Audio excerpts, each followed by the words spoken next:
Thanks for explaining that. Yeah. There are quite a few headline omissions from the squad, from our perspective. None bigger than... Like always. Yeah, as always, but none bigger than Jude Bellingham, who's fit and playing again for Real Madrid. Why is he not here? Well, first of all, Jude is I understand your focus on Jude, of course. First of all, he's a very special player. And for special players, there can always be special rules. I get this. But for this camp, we decided that we stick with our straightforward decision to invite the same team. That applies also then for Jude. He deserves always to be in camp. I think there's an extra layer, or like there's on top of it the situation that he has not gathered fully rhythm yet at Real Madrid. He is back in the team. He hasn't finished one full match until now. He has only started one match, so he is at the moment in the period where he gets his rhythm, where he gets back to full strength. There is this extra layer into decision, but the decision stayed for this camp. So just to be clear, there's no fitness issue apart from maybe conditioning and his lack of games. He could have been called up. You could have selected him. Yes, and he wanted to be called up. We had a phone call. There was no issue from that side. He just lacks rhythm. He hasn't finished one complete match, like I said. And on top of it, we stayed to our decision to go with the same squad. You know how us in the media are, and you know how the fans are. Yeah. And you'll know what the optics look like a little bit here, because look, you had that unfortunate incident where you admitted yourself you didn't perhaps use the best choice of words back in June. Yeah. When you said that your mum sometimes is repulsed by him. Look, you cleared that up. Thanks for repeating. I'm sorry to drag it up again. Yeah. And you know, you explained English isn't your first language, and you'd have used the words differently. Good. But then you've also stressed today that the mood in the camp was great last time. In the most recent camp. One has nothing to do with the other. I suppose that's what I'm asking you, because you can see how people will start thinking, is there a problem between Thomas Tuchel and Jude Bellingham here? No, there's also no problem between me and Phil Foden. There's no problem between me and Jack Grealish. Very special players. Phil is back to influencing games, deciding games for Manchester City. Jack is very close to be the best version of himself. Very special player, very special character.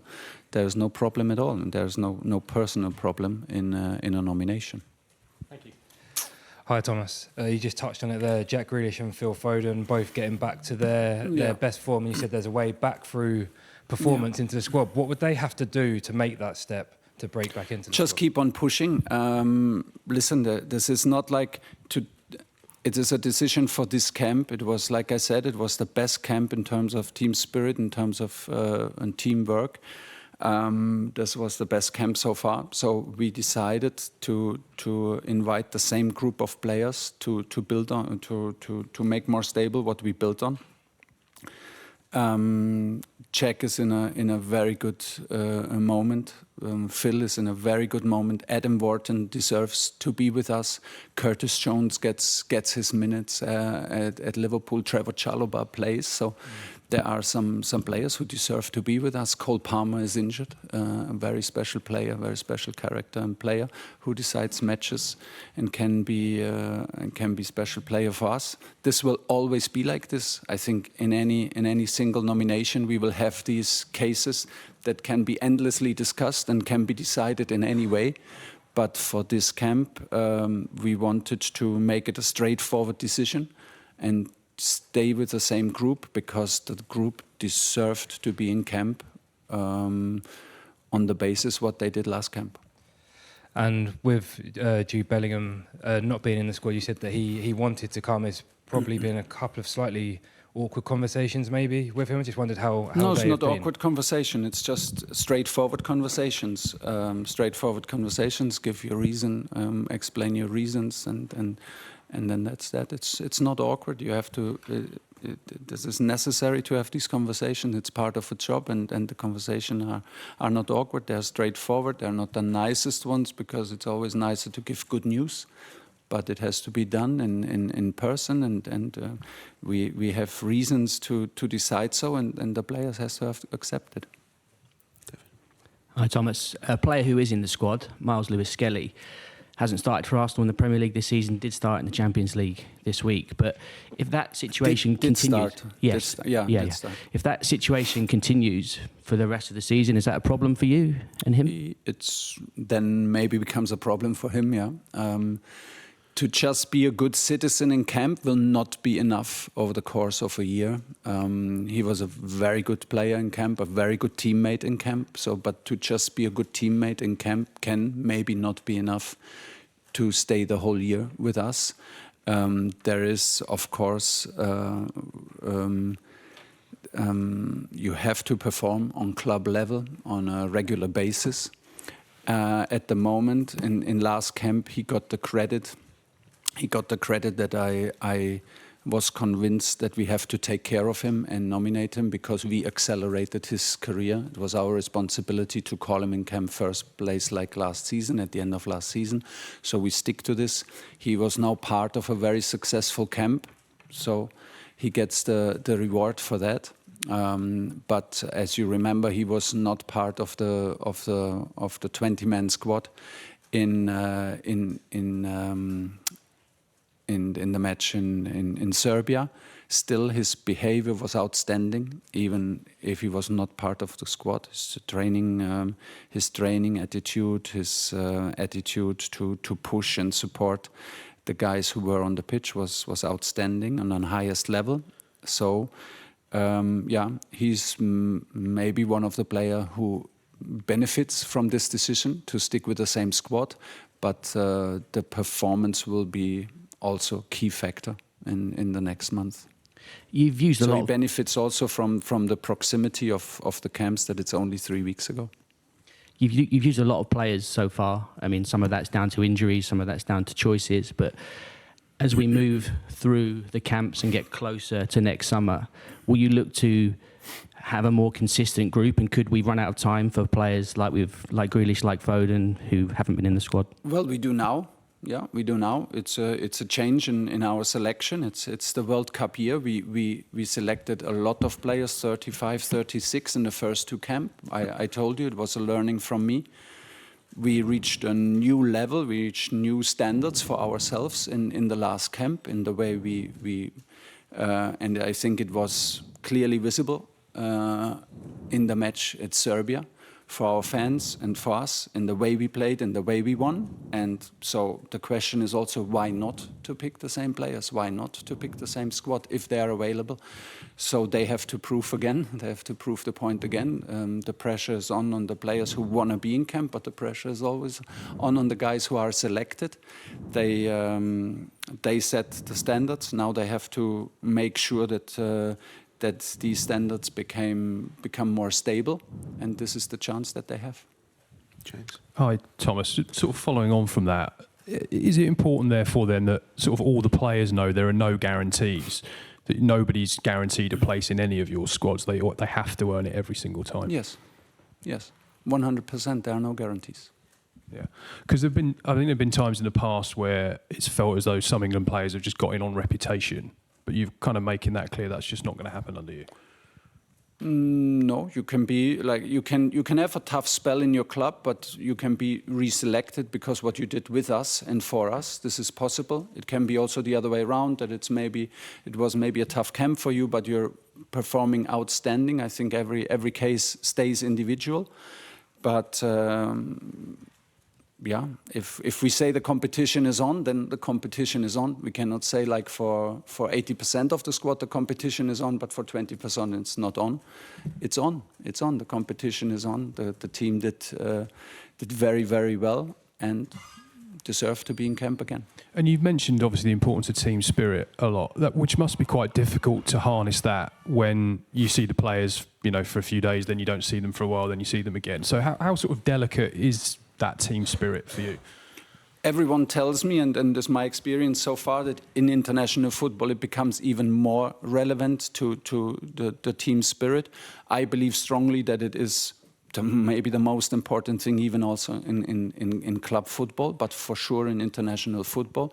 So this group set the standards in the last camp and deserve to be in camp. Yeah, the team spirit is the key factor. In the end, we want to go to a tournament. We have to qualify first. We want to take our steps until there. We want to develop something special. And I truly believe that the fans can feel if there is a team out there that loves to play with each other, that loves to run for each other, that is there to give everything, and I think that was clearly visible in the match against Serbia. So now it's on us to follow up on that, and for that we didn't take any chances. We took a very straightforward decision to go with the same group of players. Henry. Hi, Thomas. Jude Bellingham's just been voted England's Player of the Year by the supporters. He kept England in the last tournament with his amazing goal against Slovakia. Can England win the World Cup without Jude Bellingham? Listen, do I believe that we are a stronger team with Jude? Yes. Is he one of the best players in the world in midfield? Yes. But I told you last time when he was injured, what are we doing if a player like Jude is injured before the World Cup? Do we then cancel do we not travel? This is a team sport. We have to find solutions. If players are injured, like now Cole Palmer, if we don't select players, we have to find solution. And I think we found solutions in the last camp. So this is more about last camp and what we started to build than about the dependency on individual players. We can have injuries of hugely influential players, not only Jude, about Declan, Harry, John Stones, you name it. Everyone has his particular role, and it can happen right in front of the tournament. And then we have to find solutions. It can never be the solution to depend on one player in football. And we'll finish back with Rob. Thomas, I just wanted to pick up on something you just mentioned a moment ago. You said the onus is on the players that are here that did so well last time. Mm-hmm. Those players who want to be here, you said. Should we read into that maybe that you've had conversations with some players? Everyone wants to be here. So you haven't had any reluctance from some players to maybe sign up, or you've not been convinced by the commitment of some absolutely not. And the players who are very close that we talked about and deserve to be here got a message from me. The message comes straight back. They wish us a good camp. They just confirm straight away. I'm disappointed, but I keep pushing. I will keep pushing. I will knock on the door. So that's it. Everyone is desperate to be in the group. Everyone is desperate to play. There's no one pulled out. Absolutely not. And finally, there was a question that was raised with me by one of our more astute pundits, shall we say. He said, when you look at the philosophy and identity of the biggest clubs in this country, you look at Manchester City, possession-based, Liverpool, try and play with a high press, Arsenal at the moment, very solid at the back, good at set pieces. Yeah. He said, if England and your England was a club right now, what philosophy identity would that have?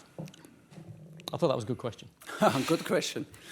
Not sure if the time is enough. I think we started building an identity for our national team within the last camp. We needed some learning.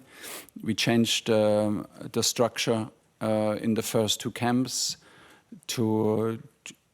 and the idea behind it was to help the player, make it more comfortable for the players. Then I had the feeling it's maybe too much information, too much change, because we come from different clubs. They come from different systems.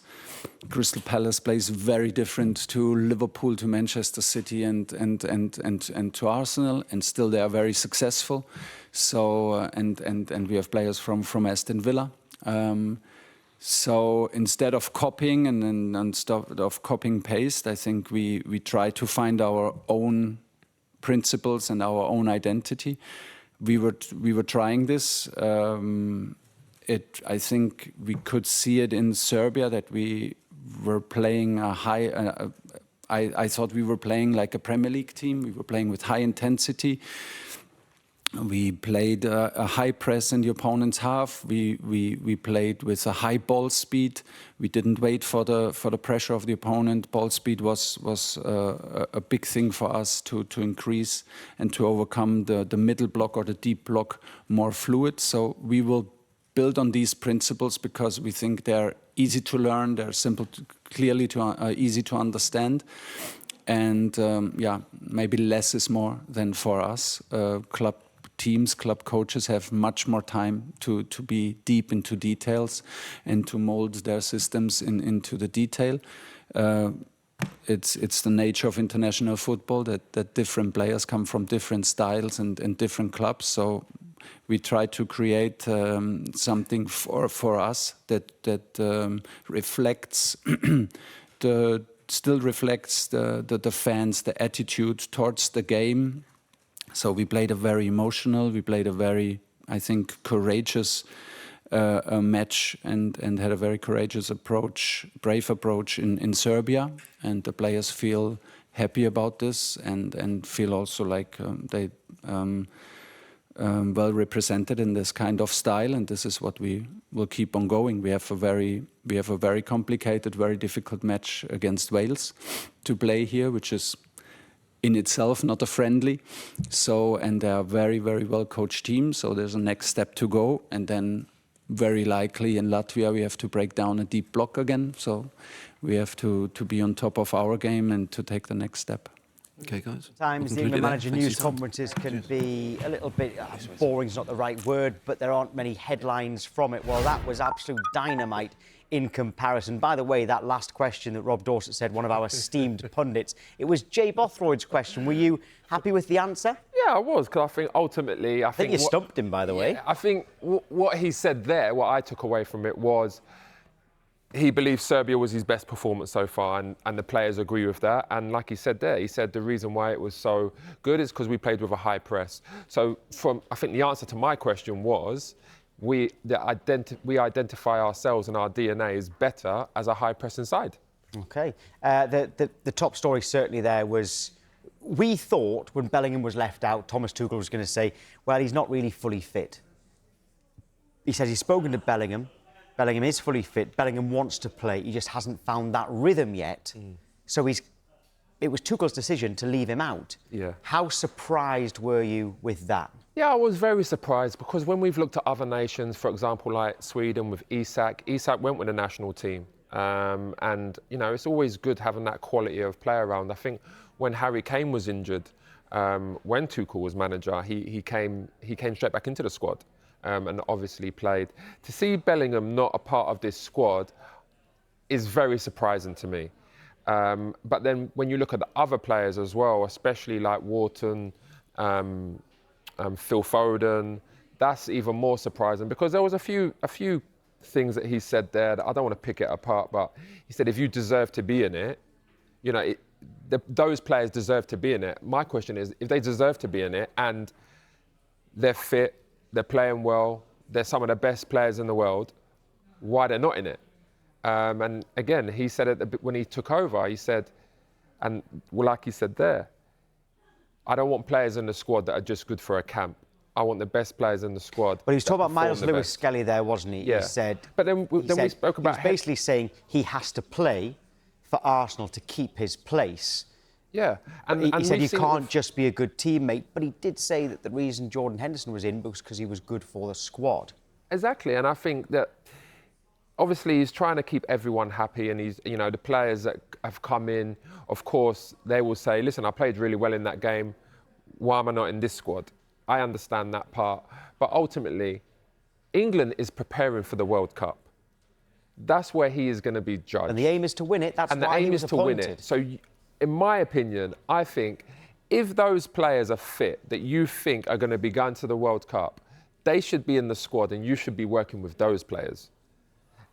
Just purely because it is a World Cup year. If it was any other year, then maybe I would say, OK, I understand you're rewarding players for their performances. You've put them in the squad based upon merit, form. I understand that part. But because it's a World Cup year, the players that are going to be going to the World Cup, in your opinion, because he will know that. He will know there's guarantees, there's certainties that are going to the World Cup, the likes of Bellingham. I still think Foden's a certainty. I think that he will be in that squad. You know, the likes of Palmer, they will be in that squad, regardless if they're injured or not. As long as they come back with a few months to go in that season, they're going to be in that squad because they are some of the best players in the world. I think they should be in this squad and he should be working with those as well. Because time is important. You don't get to be with the England team for a month or 2 months. It's a few weeks. Yeah. And in them weeks, there's games, and then you're having recovery days. So really, when everyone's on the pitch, it's probably about 5 days. Well, there's this break, there's the November break, there's the March break, and then that's it. Exactly, That's and it. of them breaks, them 2 weeks, you'll probably be on the pitch training, learning, working on things for about 5 days of them 2 weeks, because you've got 2 games in them 2 weeks. So you're going to be recovering. The day before is going to be a light day. So you've got to make the most of these squads, and that's why I feel like those players, the best players in the world, should be in this squad.